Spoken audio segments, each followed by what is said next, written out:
ধুবুৰীত চুপাৰী ভৰ্তি বলেৰো পিকআপ ভান এখন জব্দ কৰা হৈছে নিউঘাটৰ পৰা জব্দ কৰা হৈছে 27 কুইণ্টল চুৰাং চুপাৰী এক ব্ৰেকিং নিউজ এই মুহূৰ্তত চুপাৰী ভৰ্তি বাহনসহ চালকক আটক কৰিছে আৰক্ষীয়ে ফকীৰগঞ্জৰ পৰা আনিছিল চুপাৰীখিনি ব্ৰহ্মপুত্ৰ নদী পথেৰে চুপাৰীখিনি অনা হৈছিল নিউঘাটলৈ আৰু পশ্চিমবংগৰ সৰবৰাহৰ গোটেই পশ্চিমবংগলৈ নিয়াৰ সময়ছোৱাতে চুপাৰীখিনি জব্দ কৰা হৈছে ঘটনা সন্দৰ্ভত ধুবুৰী আৰক্ষীৰ তদন্ত এতিয়া অব্যাহত আছে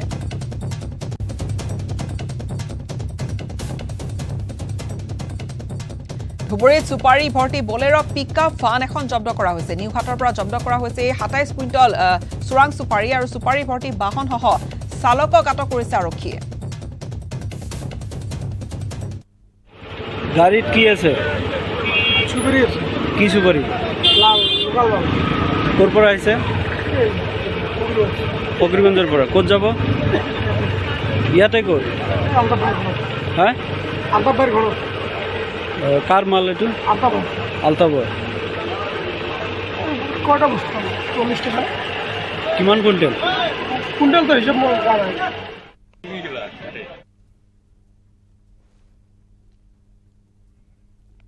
অধিক জানিম সংযুক্ত হৈছে আমাৰ সাংবাদিক জ্যোতিৰ্ময় চক্ৰৱৰ্তীৰ সৈতে ফোনযোগে জ্যোতিৰ্ময় শেহতীয়া খবৰ কি আছে চুপাৰী ভৰ্তি বলেৰো পিকআপ ভান এখন জব্দ কৰিছে আৰক্ষীয়ে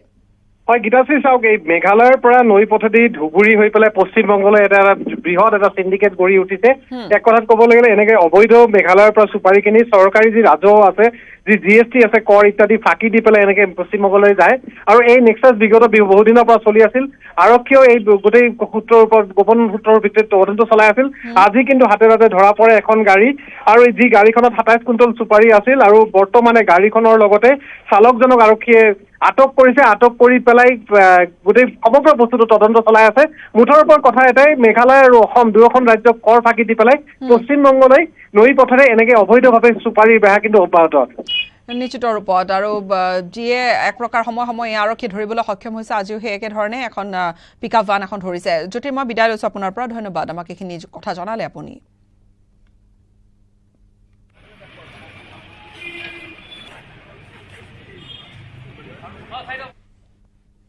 ৰাহুল গান্ধীয়ে ঘূৰাই পালে সাংসদ পদ ঘূৰাই পোৱাৰ পিছতে সংসদত ৰাহুল গান্ধী সাংসদ পদ ঘূৰাই পোৱাৰ পিছতে সলনি কৰিলে টুইটাৰৰ বায়ো সংসদত উপস্থিত হৈয়ে গান্ধীৰ প্ৰতিমূৰ্তিৰ শ্ৰদ্ধাঞ্জলি জ্ঞাপন কৰিলে ৰাহুল গান্ধী আৰু কংগ্ৰেছী সাংসদে সংসদলৈ উষ্ম আদৰণি জনালে ৰাহুল গান্ধীক উচ্চতম ন্যায়ালয়ৰ স্থগিতাদেশৰ 3টা দিনৰ পিছত ঘূৰাই পালে সাংসদ পদ ৱায়নাডৰ সাংসদ ৰাহুল গান্ধী আৰু সৰ্বোচ্চ ন্যায়ালয়ত ৰাহুল গান্ধীৰ 2 বছৰীয়া কাৰাদণ্ডৰ ৰায়ত স্থগিতাদেশ দিয়াৰ পিছতে কংগ্ৰেছ দলে লোকসভাৰ অধ্যক্ষক ৰাহুল গান্ধীৰ সাংসদ পদ ঘূৰাই বিচাৰি আবেদন কৰিছিল ৰাহুল গান্ধীয়ে সাংসদ পদ ঘূৰাই পোৱাৰ পিছতে কংগ্ৰেছৰ মুখ্য কাৰ্যালয়ৰ সন্মুখত দেখা গৈছে আনন্দমুখৰ এটা পৰিৱেশ আৰু সোমবাৰে লোকসভা সচিবালয়ে এক অধিসূচনা জাৰি কৰি ৰাহুল গান্ধীক পুনৰ নিযুক্তি দিলে আৰু মোদী উপাধিৰ যি গোচৰত দোষী সাব্যস্ত হোৱাৰ পিছত ৰাহুলৰ সাংসদ পদ খাৰিজ কৰা হৈছিল যোৱা মাৰ্চত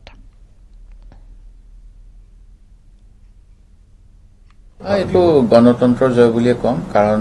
ৰাহুল গান্ধী ডাঙৰীয়াই যিখিনি কথা কৈছিল স্পষ্টভাৱে তেখেতে কৈছিল যে নীৰৱ মোদী আৰু কোনোবা দুজনমান মোদী চুৰ হয় আৰু তেওঁলোকক মোদী উপাধিৰ এই ব্যক্তিকেইজন চুৰ হয় বুলি কৈছিল ইয়াত গোটেই সামগ্ৰিকভাৱে মোদী জনগোষ্ঠীটো কোৱা নাছিল আৰু যিজন ব্যক্তিয়ে ইয়াৰ ওপৰত গোচৰ দিছিল তেওঁক এটেক কৰা হোৱা নাছিল সেই গতিকে কিছুমান আইনী ব্যৱস্থা আছে যাৰ যোগেদি গোটেইখিনি চোৱাৰ পিছতহে দোষী সাব্যস্ত কৰিব পাৰি নে নোৱাৰি সেই কথাখিনি চালিজাৰি চাই সিদ্ধান্ত দিব লাগে ন্যায়ালয়সমূহে কিন্তু এই ক্ষেত্ৰত ৰাজনৈতিকভাৱে খুব সম্ভৱ প্ৰভাৱিত হৈছিল আৰু সেই গতিকে সুপ্ৰিম কোৰ্টে আজি গোচৰটোৰ ওপৰত যিটো ৰায়দান দিলে সেই ৰায়দানত ৰাহুল গান্ধীক দোষমুক্ত কৰিলে আৰু কাইলৈ সংসদত আলোচনা হ'ব অনাস্থা প্ৰস্তাৱৰ প্ৰধানমন্ত্ৰী নৰেন্দ্ৰ মোদী চৰকাৰৰ বিৰোধীয়ে অনাস্থা প্ৰস্তাৱ আনিছিল মণিপুৰ কাণ্ডক লৈ আৰম্ভণিৰে পৰা উত্তাল হৈ আছে সংসদৰ এইবেলি অধিৱেশন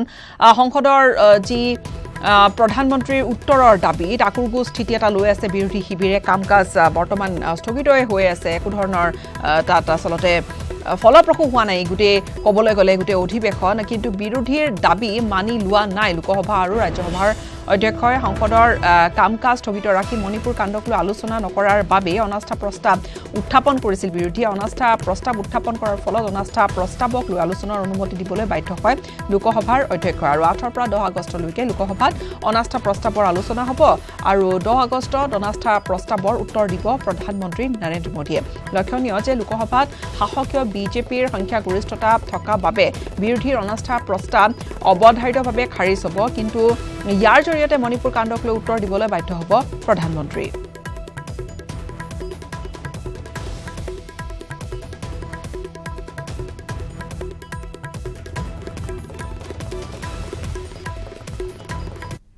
মেঘালয়ৰ সোণাপুৰত পুনৰ হৈছে ভূমিস্খলন নেৰানেপেৰা বৰষুণ হৈ থকাৰ ফলতে পুনৰ শিলচৰ আৰু গুৱাহাটী সংযোগী ৰাষ্ট্ৰীয় ঘাইপথৰ যি সোণাপুৰ সুৰংগ আছে এই টানেলৰ সমীপতে ভূমিস্খলন আৰু ইয়াৰ শেহতীয়া দৃশ্য আমি কিছু আপোনালোকক দেখুৱাইছো দেওবাৰে পুৱাৰে পৰা হৈ থকা প্ৰচণ্ড বৰষুণৰ ফলত বিয়লি 3 বজাৰ পৰা হোৱা ভূমিস্খলনত পথৰ দুয়ো কাষে আবদ্ধ হৈ পৰিল শ শ যান-বাহন এস্কেভেটৰৰ সহায়ত পথ মুকলি ব্যৱস্থা কৰিছে প্ৰশাসনে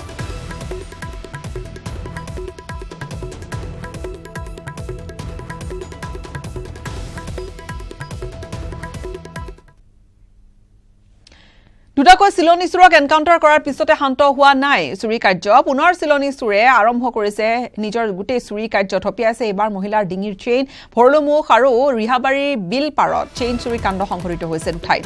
ভৰলুত এগৰাকী মহিলাৰ পৰা দুই দুৰ্বৃত্তই থপিয়ালে চেইন আৰু ঘটনা সন্দৰ্ভত ভৰলুমুখ থানাত গোচৰ ৰুজু কৰিছে ভুক্তভোগীয়ে দুই দুৰ্বৃত্তৰ সন্ধানত অভিযান চলিছে আৰক্ষীৰ আৰু পুৱাৰ ভাগতে ৰিহাবাৰীৰ বিলপাৰ ৰোডতো এগৰাকী বয়োজ্যেষ্ঠ মহিলাৰ ডিঙিৰ পৰা চেইন টানি নিছিল চিলনী চোৰে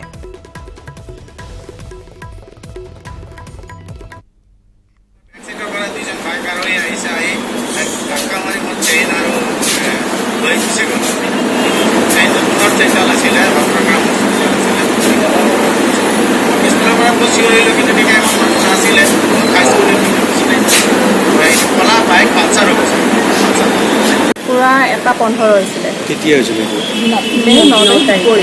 ছোৱালী হৈছিল নেকি নাই ছোৱালী নাছিলে ল'ৰা আছিলে কি আছিলে স্কুটি বগা ৰঙৰ এইখনেই হয় যেন লাগিছে আমাৰ আৰু খুব ইয়াৰে সৈতে সময় হ'ল বিদায় লোৱাৰ ইয়াৰ পিছতে চাওক চিটি 18 নমস্কাৰ